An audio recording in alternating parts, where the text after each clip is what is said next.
Olá, alunos e alunas. Nossa aula do tópico 5 começando agora. Hoje a gente inicia o eixo 2 do nosso curso. Vamos começar agora a adentrar mais as políticas públicas, os dados sobre a educação brasileira, né, que é o coração aí do nosso curso. Hoje, nessa aula de hoje, eu e o professor Zacarias vamos falar sobre os dados do Censo Nacional de Educação, tá? Que é uma das ferramentas mais importantes para a gente poder coletar dados, né, e fazer uma avaliação crítica, né, da educação brasileira. Né? Então, para a gente poder discutir políticas públicas, é essencial que a gente compreenda como, né, está nesse momento a educação brasileira. Tá? Então, hoje eu vou projetar um pouco aqui minha tela, vocês não vão me ver tanto, mas vão ouvir a minha voz. Perfeito? Então, eu vou aqui começar o compartilhamento de tela. E peço para o Zacarias só me dar um ok quando aparecer aqui o site do INEP. Bom, aproveito para dar uma boa noite a todos, pedindo que se cuidem. O governo municipal intensificou as medidas preventivas, que são para nós obedecermos. Vamos lá, Roberto.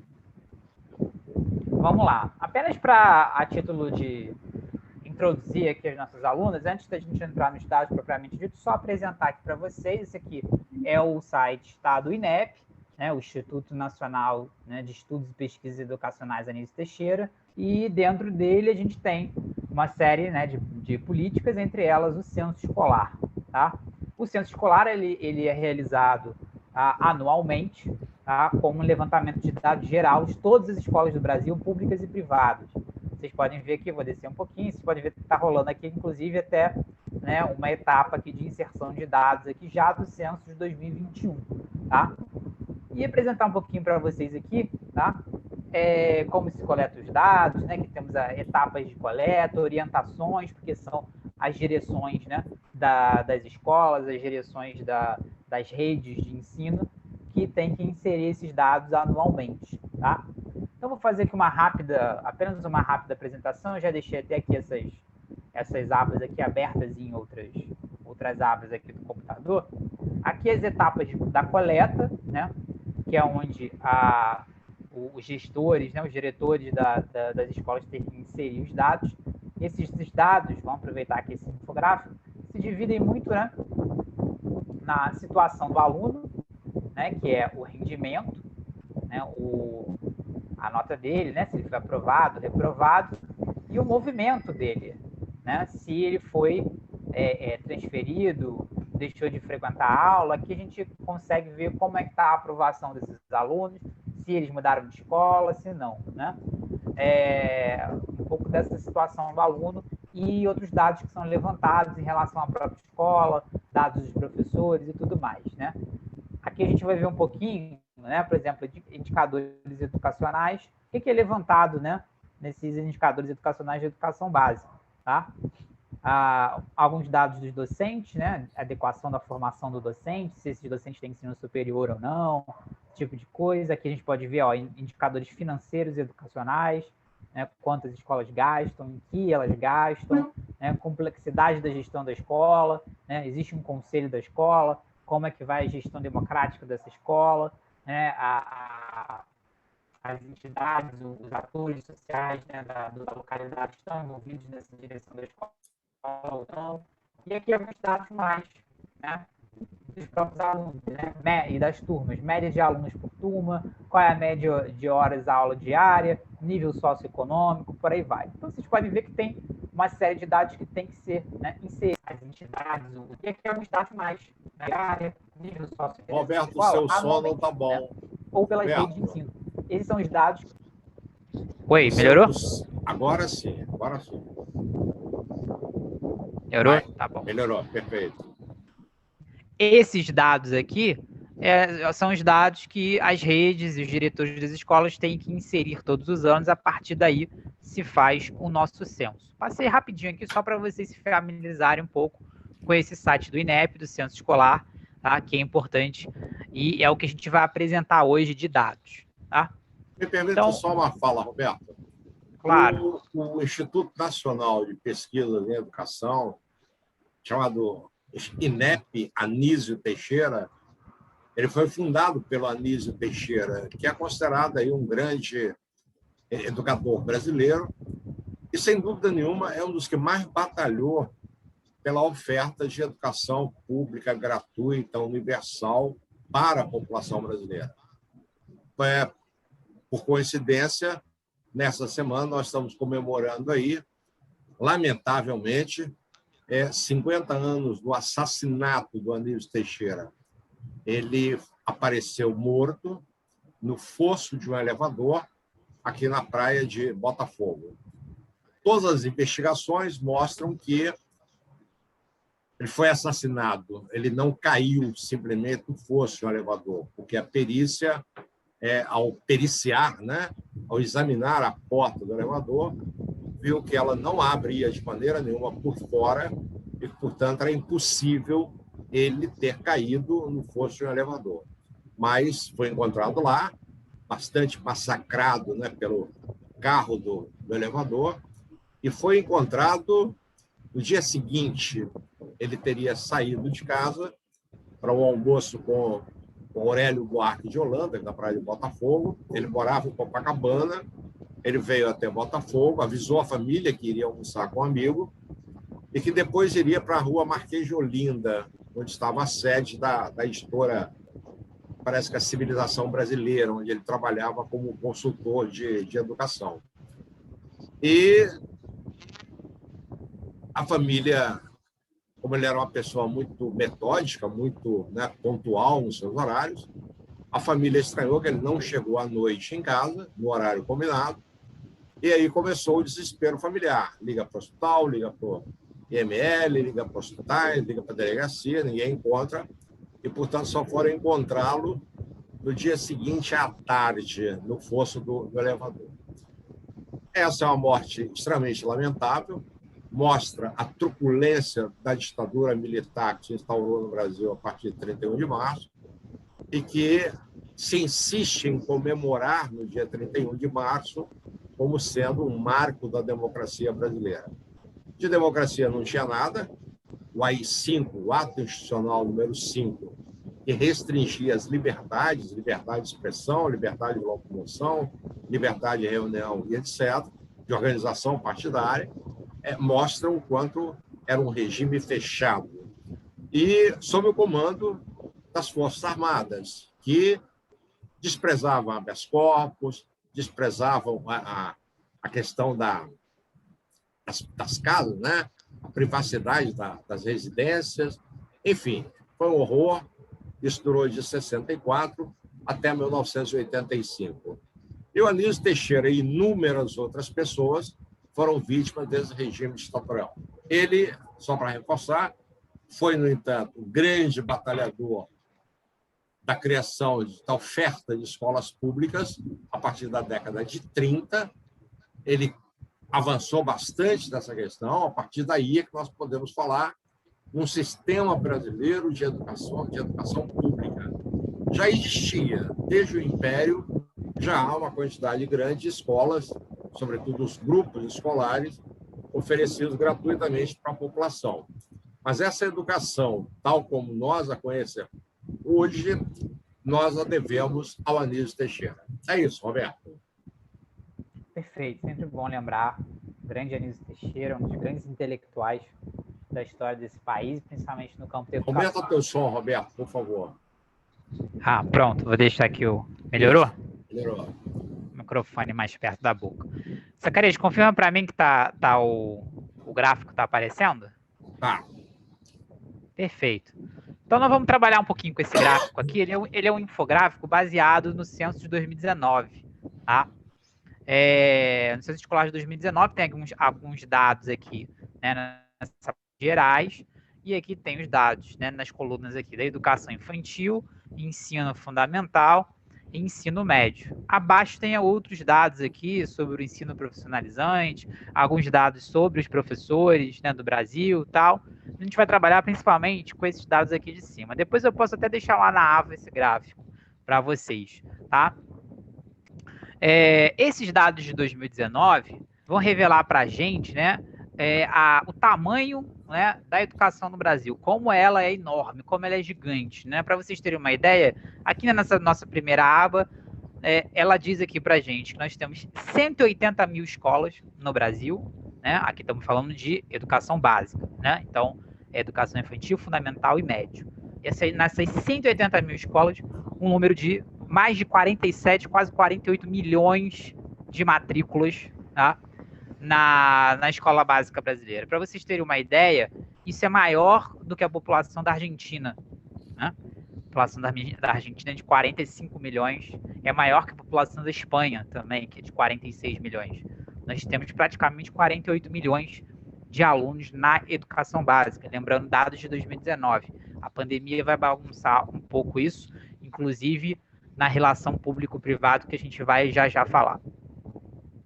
Vejam que desses 47,9 milhões de matrículas, 48% delas, quase metade delas, estão em, né, instituições municipais, né? A gente vai ver também o porquê, principalmente no caso do ensino fundamental. Então, metade dessas matrículas estão sob a responsabilidade dos municípios, né? Além daqui dos municípios, a gente vê aqui embaixo, né, que 32% estão nas redes estaduais, tá? 19% na rede privada, tá? 0,8% aqui na rede federal, né? E, claro, um número maior de estabelecimentos educacionais nas cidades do que no campo. Então, vejam bem, apenas 19% das matrículas, né, no censo de 2019 estavam na rede privada de educação básica, tá? Ou seja, 80% das matrículas estava na educação pública. Esse dado aqui, devido à pandemia, né, lembrando que esses dados aqui são do censo de 2019, porque os dados de 2020 ainda não saíram na sua plenitude, então a gente ainda não tem ainda um gráfico tão bem feito sobre todos os segmentos e tal, com os dados de 2020, mas esse dado aqui, com certeza, vai se modificar, porque o número de matrículas na educação privada, com certeza, diminuiu nesse ano da pandemia, né? Com certeza ele caiu, não somente pela pandemia, mas também pela crise econômica, né? Então, com certeza, quando a gente saírem os dados aí do censo 2020, essa proporção, né, de praticamente 80% das matrículas de educação básica estarem em instituições públicas deve aumentar, né, alguns números. Então, percebo que a rede privada, ela responde para números de matrículas muito pequenos, né? Menos de 20% das matrículas da educação básica. Eu vou começar falando aqui um pouco da educação infantil, então, né? Aqui para pedagogia, principalmente educação infantil e ensino fundamental, que a gente vai se deter aqui. Perceba que na educação infantil, né, nós temos 8,9 milhões de matrículas nesse censo de 2019, né, entre creches e pré-escola, né, as creches atendendo as crianças de 0 a 3 anos e a pré-escola atendendo as crianças de 4 e 5. Né? Essas quase 9 milhões de matrículas estão, na sua maioria, como a gente pode ver aqui, 71% em redes municipais, né? 27% em redes privadas, né? E apenas 10% dessas matrículas estão em zonas rurais, né? Então, percebam que a gente tem, novamente aqui na educação infantil, um predomínio do público, né? Mais de 70% das matrículas em redes municipais, né? E 20% na privada. Percebam que nesse campo da educação infantil, a iniciativa privada, né, com seus 27,9%, está acima da própria média da rede privada, e como a gente viu aqui, é de 19%, tá? E vocês vão perceber também como, quando passar para o ensino fundamental e depois passar para o ensino médio, como essa quantidade de matrículas no ensino privado ela vai diminuindo conforme avança para os outros segmentos de ensino. Mas na educação infantil, temos aqui 71% na rede municipal, 20% na privada. Percebam aqui alguns números sobre a questão das creches, né? São 3,8 milhões de creches, né? 56% das matrículas de creches são em tempo integral, tá? E percebam como matrículas em creches privadas estão em instituições conveniadas com o poder público, né? Ou seja, a gente tem, como está aqui em cima, 27%, praticamente 28% das matrículas da educação infantil em rede privada. Mas percebam que essa rede privada, né, 45% das matrículas estão numa rede privada, mas que é conveniada com o público. Né? Então, vejam que há aqui né, um dado importante sobre a educação infantil no Brasil. Né? O ensino público ele responde pela maioria maciça, mais de 2/3 das matrículas, e mesmo assim, aquilo que está na iniciativa privada, boa parte dela, né, metade praticamente das matrículas, estão em instituições privadas que têm convênio com o público. Isso significa repasse de verbas públicas, entre outras políticas, para a iniciativa privada. É quase que, né, o Estado dizendo em algum momento que não tem capacidade de chegar com a escola pública, então ele vai lá e financia, em parte, a escola privada, né, para a educação infantil. Isso é um debate muito grande, né, sobre o financiamento público da educação, se o financiamento público ele deve ser só para, né, instituições realmente públicas, ou se eles devem ser repassados também para iniciativa privada. Né? Há uma série de lobbies, inclusive, que a gente comentou em aulas passadas, o lobby da educação privada, que quer abocanhar uma parte, né, do que é dirigido do orçamento público, que seria para a educação pública, tá? Então, percebam como isso aparece profundamente na educação infantil. Né? E a gente falou um pouquinho das creches, aqui embaixo um pouquinho sobre os dados da pré-escola. Né? Na pré-escola, são mais de 100 mil, né? 102 mil escolas, tá? Da pré-escola, 5,2 milhões de matrículas, e percebam, 11% das matrículas em tempo integral. Olha a queda, né? Percebam a queda. Enquanto nas creches, né, que atendem as crianças de 0 a 3 anos, 56% das matrículas são em tempo integral. Quando essa criança passa para a pré-escola, né, são crianças de 4 a 5 anos, essa porcentagem de matrículas integrais ela cai de 56% para 11%. Né? Então percebam como a educação de tempo integral ela não é uma realidade, né, desde, né, da pré-escola. Né? A gente vê que para as creches a gente tem aí 56% e cai para 11% no tempo integral. Né? Como que o Brasil não adota uma educação de tempo integral, que é a regra em vários países do mundo. Ok? Zacarias, algum comentário sobre a educação infantil ou posso passar para o fundamental?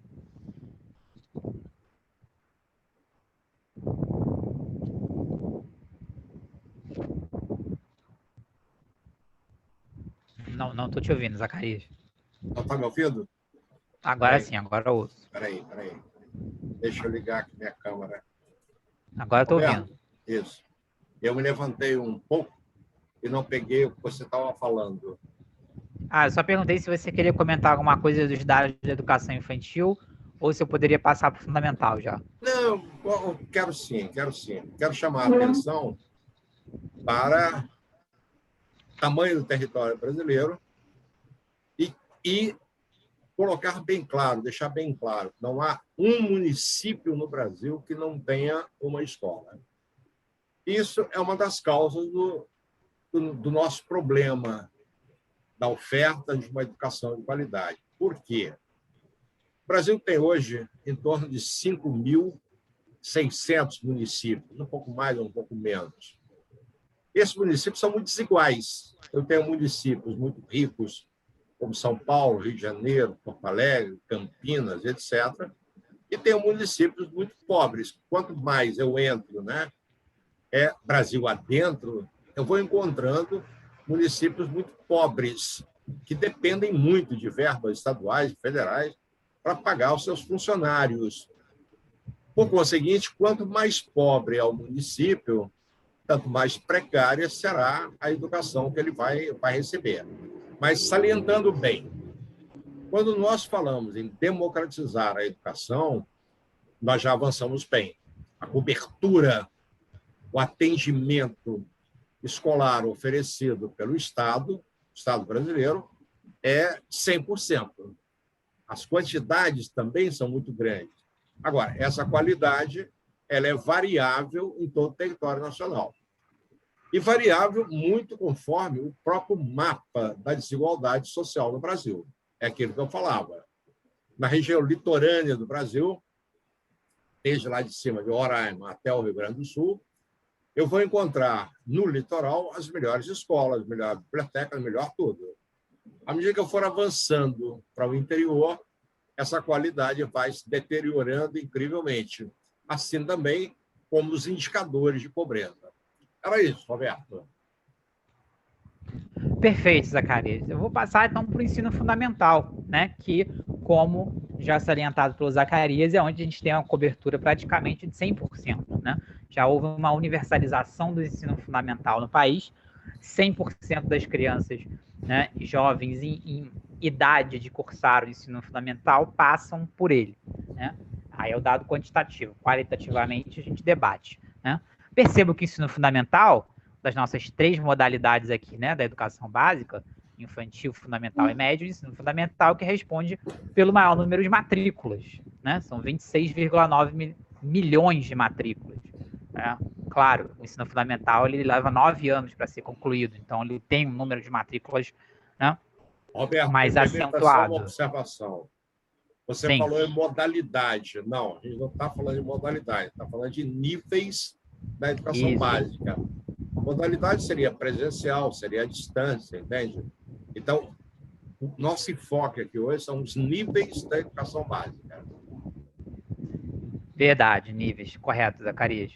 86% dessas escolas fundamentais estão localizados, né, em cidades, no território urbano, né, e apenas 9% delas estão em matrículas integral. Novamente, percebam que vai caindo, né?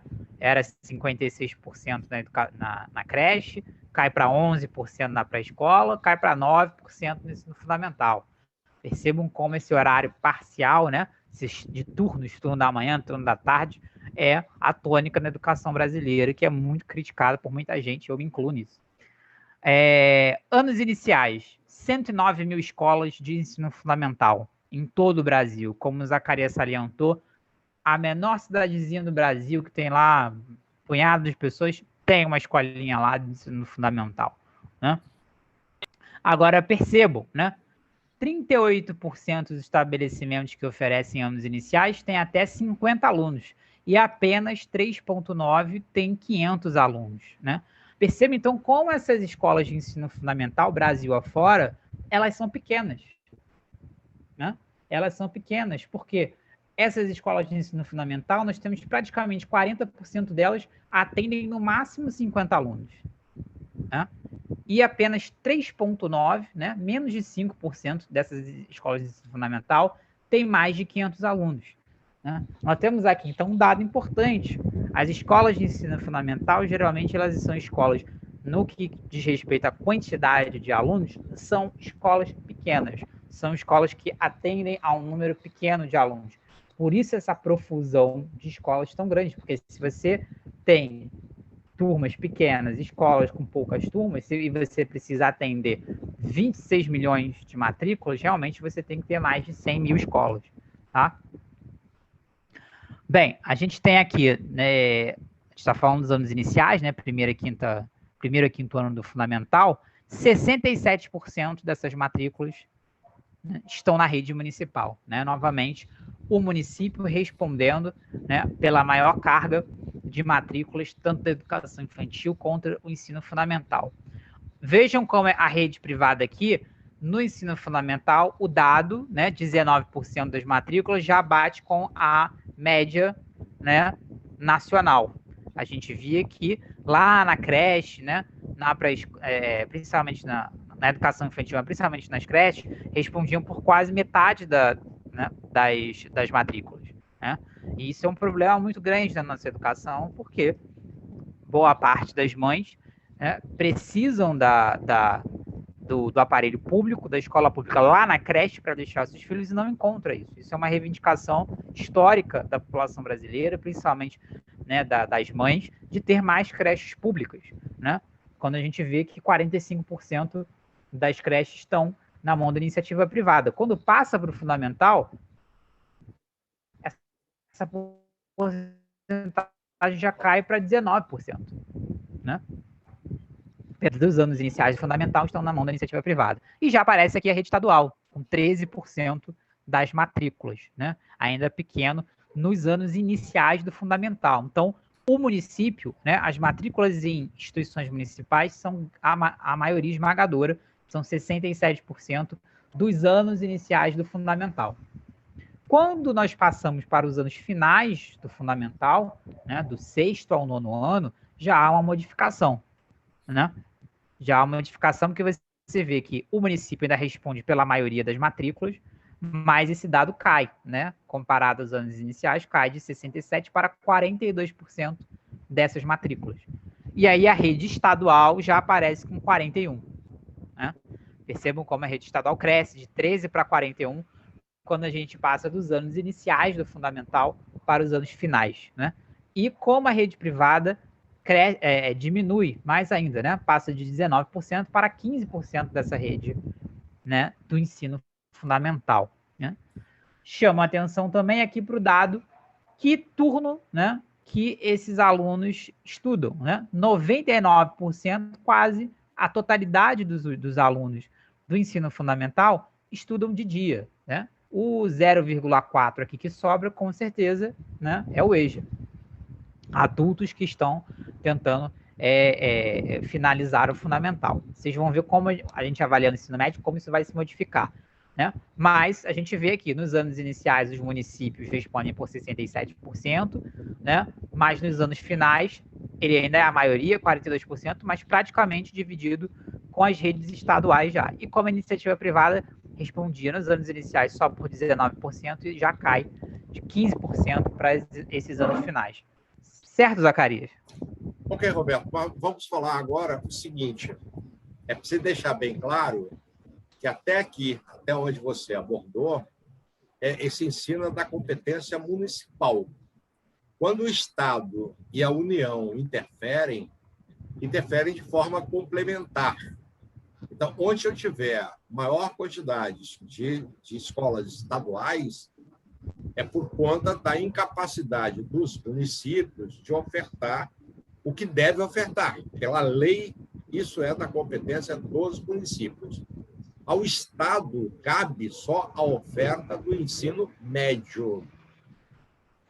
É bom a gente observar também o papel complementar da escola particular.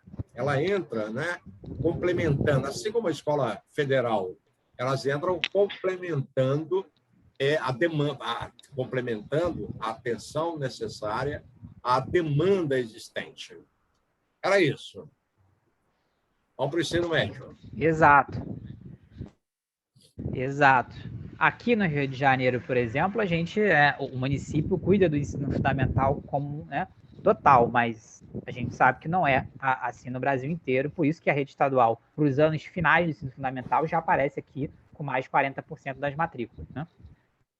Passemos então para o ensino médio. Né? Aí o ensino médio muda muita coisa. Primeiro, vocês vão perceber aqui 7,5 milhões de matrículas, né? Um número de matrículas bem menor do que o fundamental. E aqui a gente tem que lembrar uma coisa. Ah, tudo bem, o ensino fundamental são 9 anos, o médio são 3. É normal que o fundamental tenha um número de matrículas muito maior do que o médio. Sim, isso é verdade. Mas depois de a gente cruzar alguns dados, principalmente na próxima aula, quando a gente for falar do Plano Nacional de Educação, vocês vão perceber o gargalo que é o ensino médio na educação básica brasileira. Né? Muita gente, muitos jovens finalizam a sua vida escolar no fundamental. Não entram no médio. E muitos jovens que entram no médio abandonam eles no meio do caminho. Né? Então, essa diferença do número de matrículas, né, do médio para o fundamental, não é só a diferença dos anos necessários, né, para se concluir cada setor, cada segmento. Também tem aqui uma questão de não acesso ao ensino médio e de evasão do ensino médio. Né? Como comentei, na próxima aula a gente vai mostrar os dados do Plano Nacional de Educação, vocês vão ver alguns dados temerosos do ensino médio no Brasil. Mas já estou adiantando aqui essa questão. Roberto. Ora, perceba aqui como... Diga. Roberto, permita aí. Nós temos que observar que, até muito pouco tempo, a obrigatoriedade do ensino gratuito só cobria o ensino fundamental. É uma novidade a oferta gratuita da educação infantil a partir dos 4 anos de idade, E também é uma novidade a oferta do ensino médio gratuito. Por quê? A lei foi alterada. A educação agora é obrigatória de 4 a 17 anos. Então, nós temos um crescimento bastante acentuado da oferta de ensino médio pelo Brasil afora. Os estados, os municípios, a União estão fazendo aí um grande esforço para atender ao que coloca a lei. A questão do ensino médio é muito complicada. Primeiro, ele deve oferecer um número de vagas para o número de concluintes. Então, nós temos 86%, mais 9,4%. Isso vai dar o quê? 96%, 97%. Estamos próximos da universalização da escolaridade até o ensino fundamental. Então, nós deveríamos também oferecer uma matrícula compatível com esses 90 e poucos milhões de crianças, 90 e poucos, esses 90 e poucos por cento de crianças que vão se matricular no ensino médio. Aí começam as dificuldades. Aqui no Rio de Janeiro, isso é muito claro.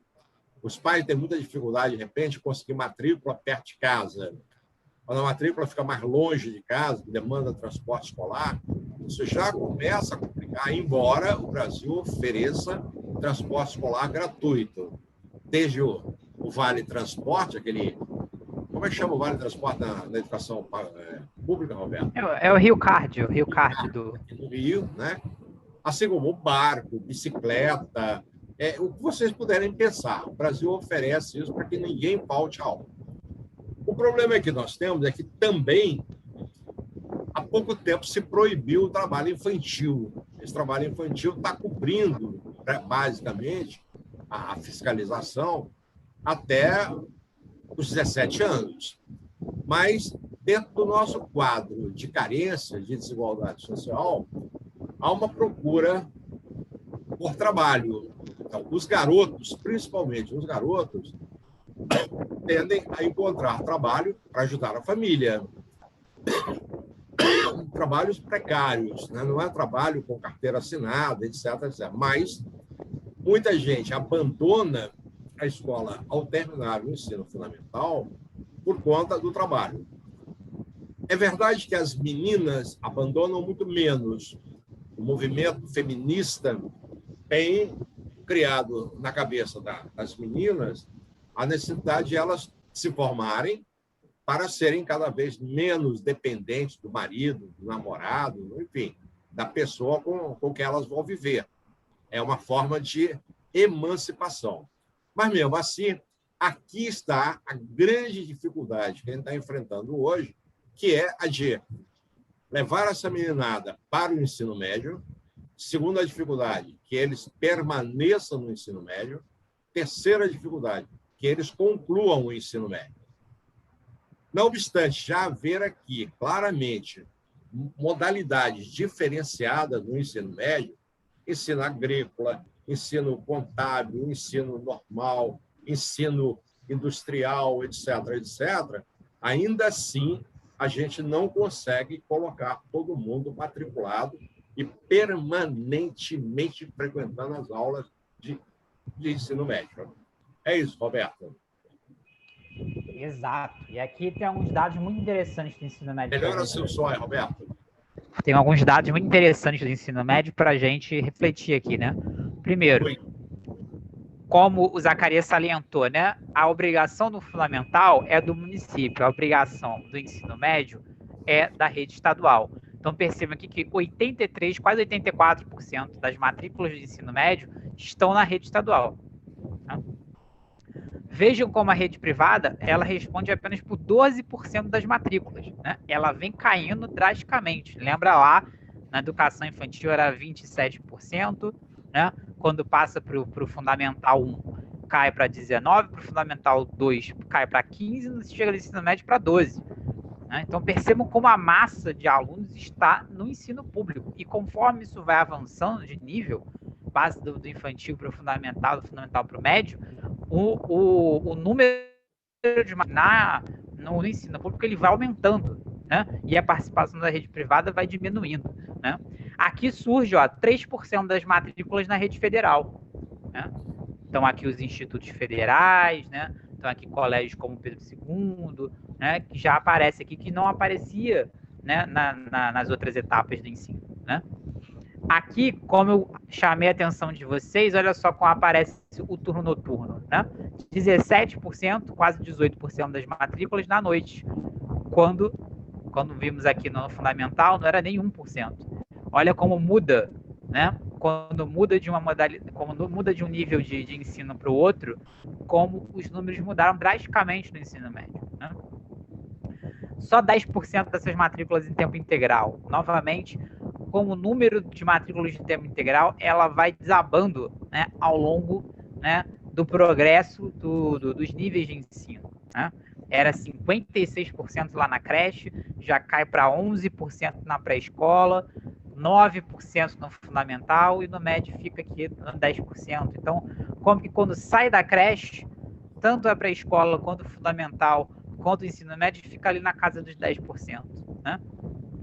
A 95% das matrículas são em escolas urbanas. Veja como há pouco oferecimento do ensino médio nas áreas rurais.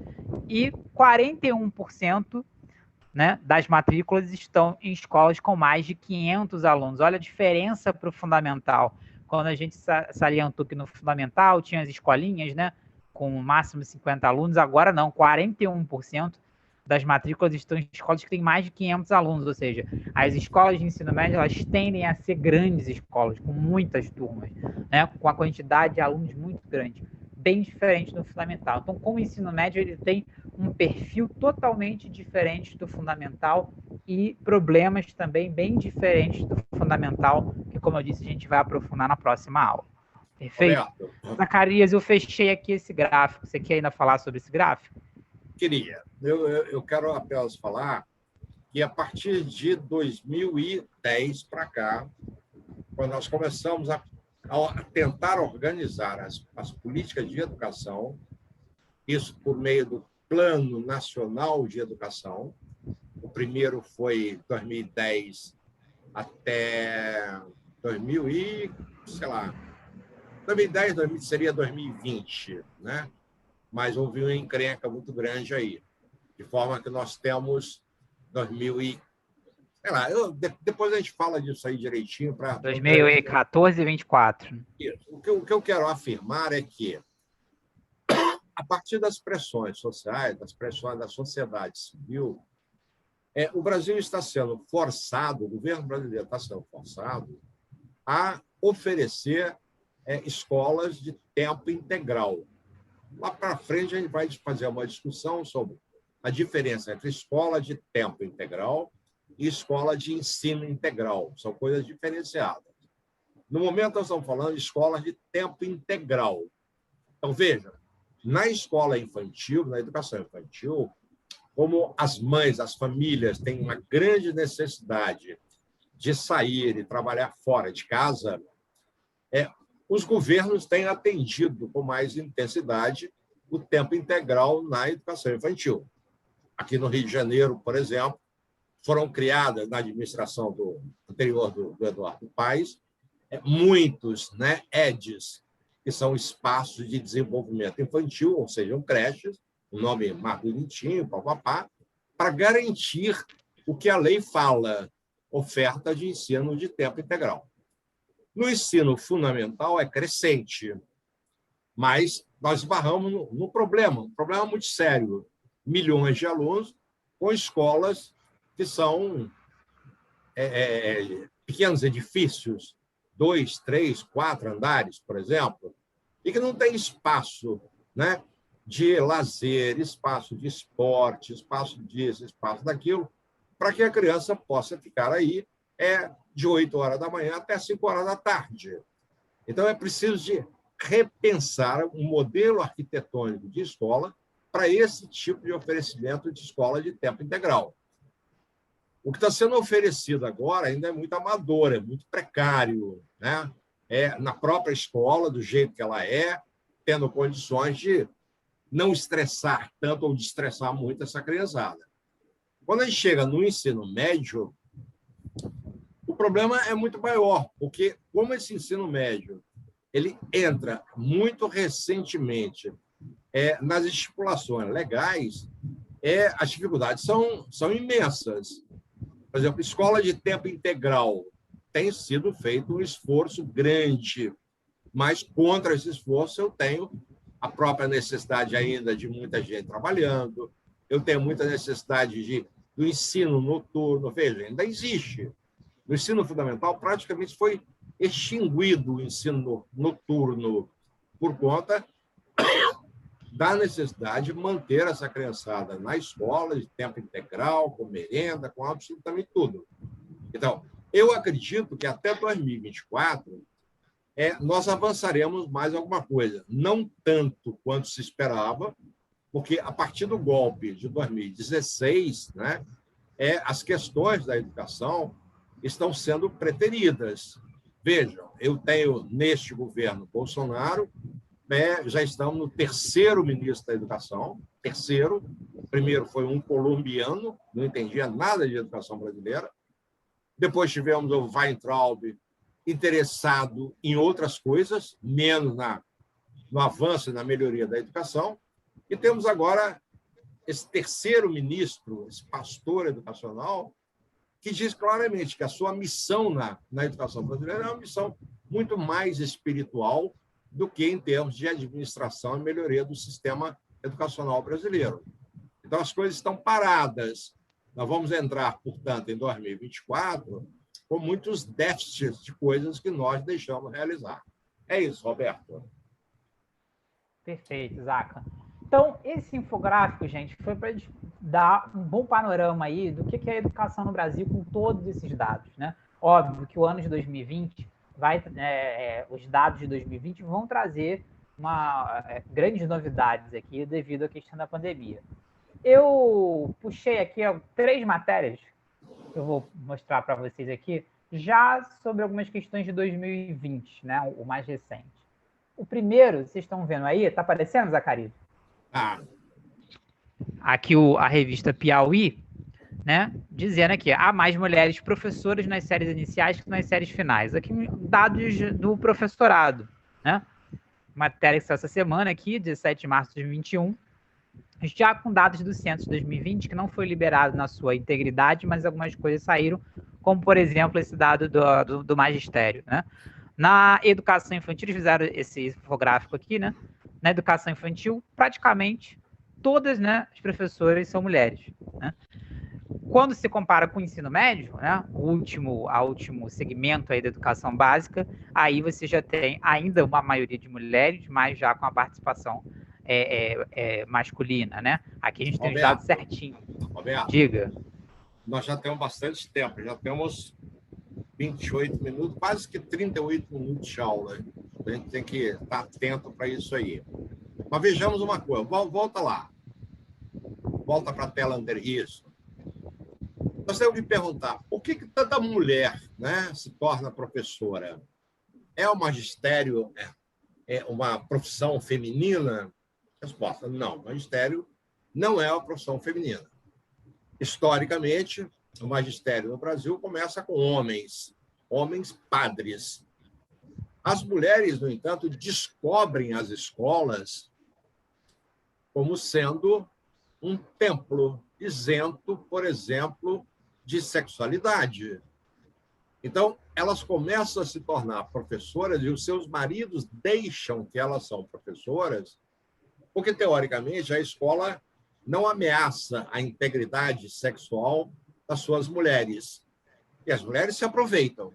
O salário é pequeno, mas elas não estão nem um pouco se importando.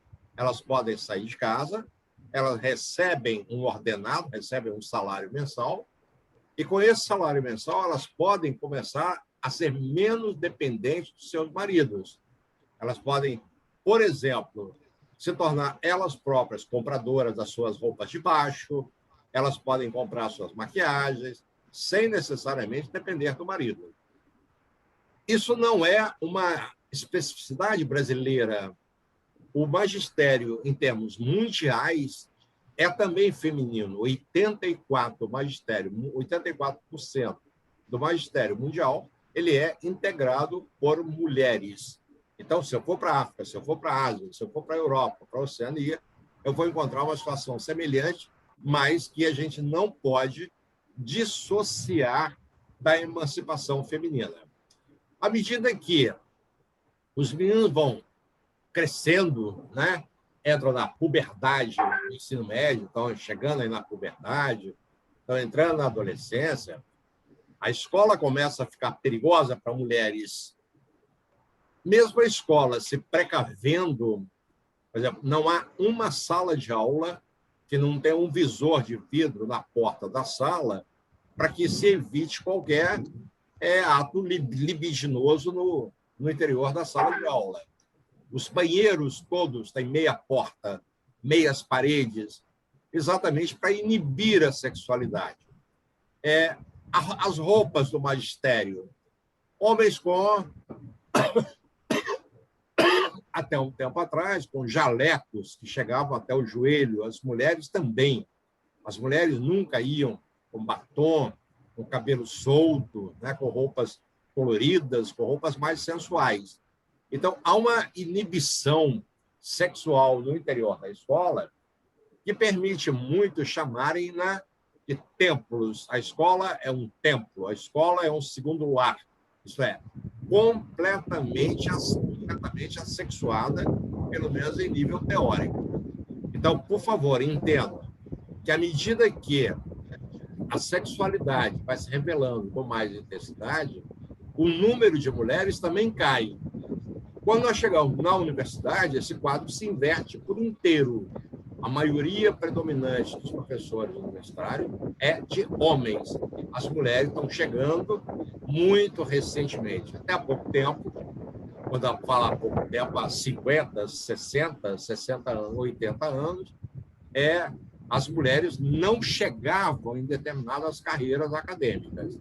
Então, isso é uma variação que resulta do próprio movimento feminino, do próprio movimento das mulheres na conquista dos seus espaços fora de casa. Com você, Alberto. Perfeito. Bem, depois eu posso colocar na aba também. É o seu sonho, Roberto. Posso colocar na aba depois essa matéria que é interessante, né? Tá. Eu destaquei aqui também, aqui no próprio site do INEP, né? Alguns poucos dados que já saíram aqui do censo de 2020, né? Um pouco chamar a atenção um pouco aqui para a questão aqui da tecnologia, né? Que foi um dos assuntos aí da educação do ano passado por causa da necessidade do ensino à distância, remoto, né? Por causa da pandemia, né? Aí você vê, por exemplo, aqui na educação infantil, a internet banda larga está presente em 85%, né? Das escolas particulares, né? Já nas redes municipais, como a gente viu, respondem pela maior parte, né, das matrículas, esse percentual é de 52%. Né? Aí tem alguns dados aqui mais fragmentados, né, sobre lousa digital, projetor multimídia e tudo mais. Observando que nesta semana o presidente Jair Messias Bolsonaro vetou uma verba de financiamento da universalização da internet de qualidade nas escolas públicas brasileiras. Exato, exatamente isso que eu ia mostrar agora, né? Fazendo esse paralelo aqui entre os estabelecimentos da rede privada com os dos municipais, né? Na educação infantil, mostrando essa diferença, né? 85% das escolas particulares têm a internet de banda larga, enquanto no público apenas 52%, e eu ia abrir justamente aqui a nossa última matéria, né? Que é essa que você se referiu. Desculpe ter antecipado. Bolsonaro vetou, que é isso? Integralmente, né? E o mais importante, né? O porquê que ele vetou? Por que se veta? Porque aí não cumpre a meta fiscal e a regra de ouro, né? Ou seja, a educação está balizada na meta fiscal do governo, como se o investimento na educação fosse um problema contábil, né? Numa planilha de Excel. Observação, não pode ser assim, né? O perdão da dívida das igrejas católicas, protestantes, evangélicas, etc., de 1,4 bilhões de reais, daria para fazer essa cobertura de internet de banda larga e ainda sobraria dinheiro. Exato, né? Então, o Senado aprovou isso em fevereiro, depois da Câmara ter aprovado em dezembro, mas foi vetado, né? Então, aqui está o que deveria ter nesse projeto, né? A facilitar o acesso à internet dos alunos das redes públicas dos estados, dos municípios, né? Principalmente aqueles inscritos no Cade Único, ou seja, as famílias de baixa renda, né? Também levar a internet banda larga a comunidades indígenas e quilombolas e auxiliar os próprios professores também no acesso à internet nesse momento que é uma questão vital você ter o ensino remoto devido às restrições da pandemia, né? Então, vou parar aqui minha projeção, que eu já projetei muito hoje, né? Vou aparecer aqui de novo, creio eu, para a gente poder encerrar essa aula de hoje. Correto, Zé? O que a gente pode concluir dessa aula de hoje? Primeiro, o gigantismo, né, da educação pública, gratuita, universal, oferecida pela sociedade brasileira. Segundo, não obstante esse gigantismo, nós temos aí uma diferença entre as quantidades e a qualidade. Essa qualidade é uma qualidade que deixa muito a desejar. Mas é preciso observar que a escola pública ela é uma escola de massa. É preciso atentar que essa massa será aquela que vai constituir os trabalhadores de baixa renda no mercado de trabalho. Os mais mal remunerados, os peões, na verdade, nas empresas, todas elas, indústria, comércio, serviço, agricultura, tecnologia, etc., etc. Essa escola não é formadora dos quadros importantes para o empresariado. Não é dessa escola que saem os grandes executivos, os altos executivos, os CEO, né? Os grandes gerentes, os gerentes mais poderosos.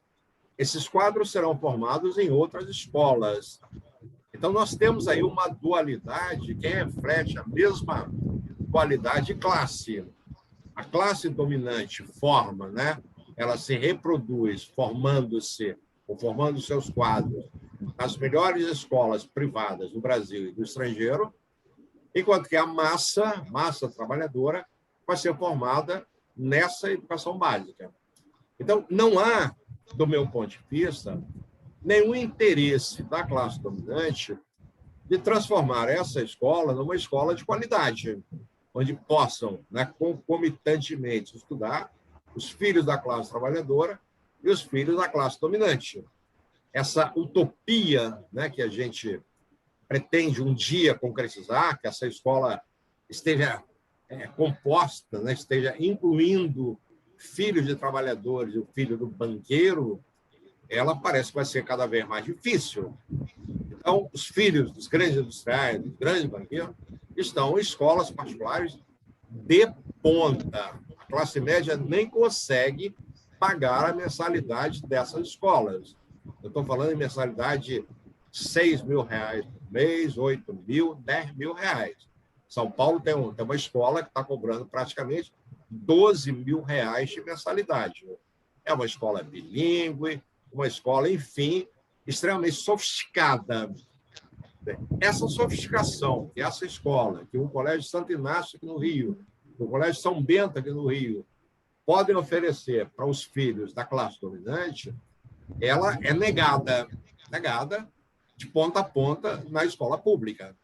Então, como a escola pública, legalmente, segundo a LDB, ela forma um cidadão burguês para a sociedade burguesa, ela qualifica para o trabalho, ela qualifica também para um trabalho básico, né? Básico. Trabalho de peão, não é um trabalho de ponta que possa permitir ao indivíduo acumular uma riqueza, etc., etc. Não, de maneira nenhuma. Então, isso é parte um pouco de uma questão fundamental quando nós discutirmos o financiamento dessa educação. Nós vamos verificar que o Brasil tem um grande orçamento para financiar essa educação pública, mas nessas bases, né? Nunca no sentido de pagar melhores salários para os professores, buscar as pessoas, né, mais competentes, mais vocacionadas para o magistério.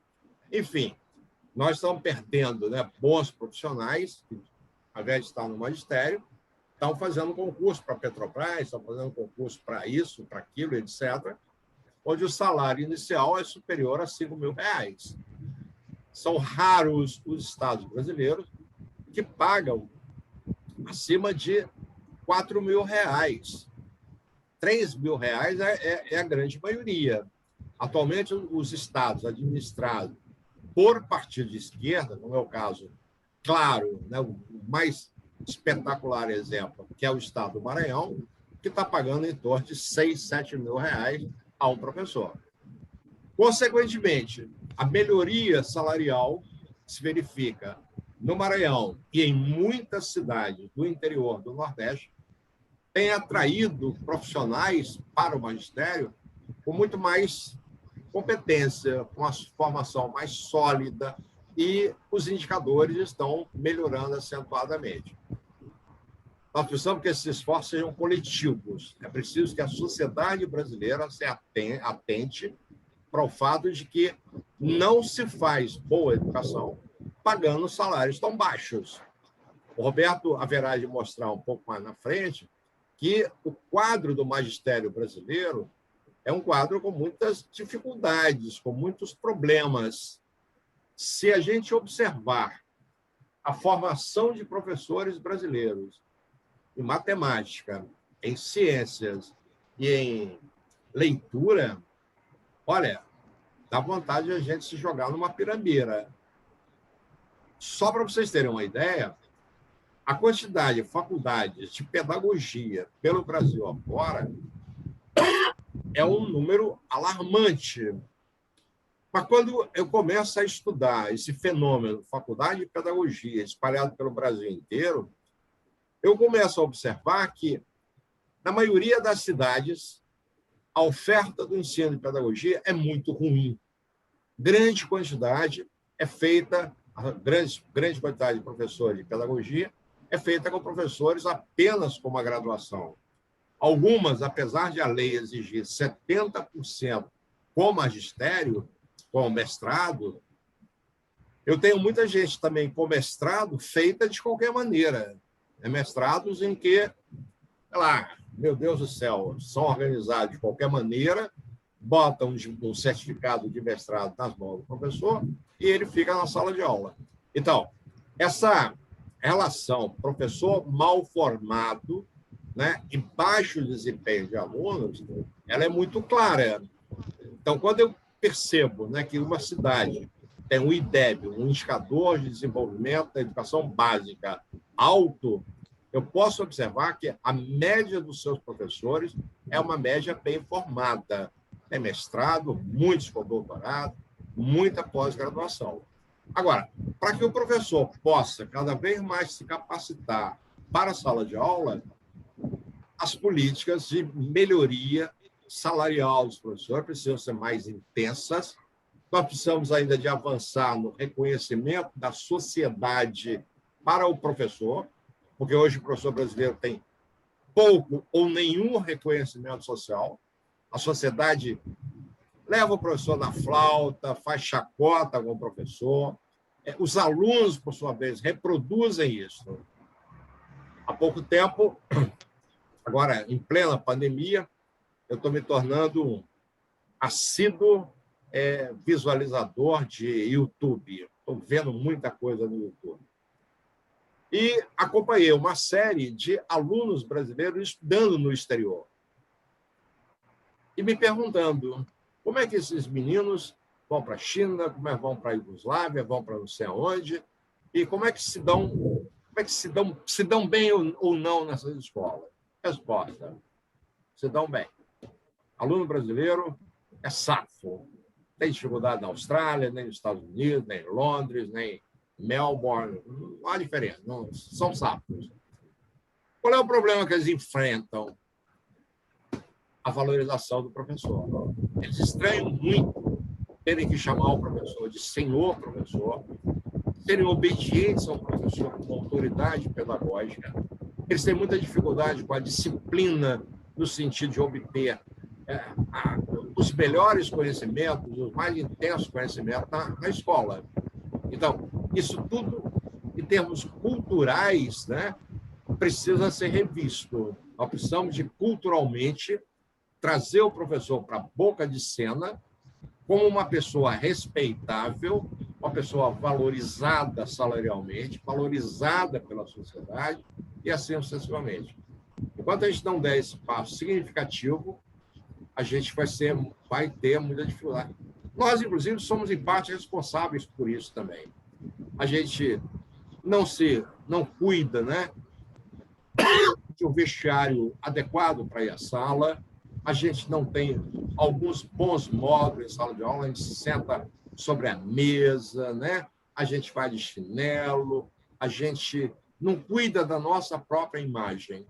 E isso é dialético. A gente não cuida, a sociedade também não cuida, e cada vez mais vamos afundando. Da minha parte era isso, Roberto. Eram esses comentários à guisa de conclusão dessa aula. E quero desejar a todos bom dia, boa tarde, boa noite, boa madrugada, né? E pedindo sempre, se cuidem. Essa pandemia não é uma gripezinha, ela é mortal e agora está pegando gente na faixa da idade de vocês. Obrigado, Roberto. Eu também vou ficando por aqui, gente. Até a próxima aula e tudo de bom. E também faço os votos que vocês se cuidem, tá bom? Um abraço.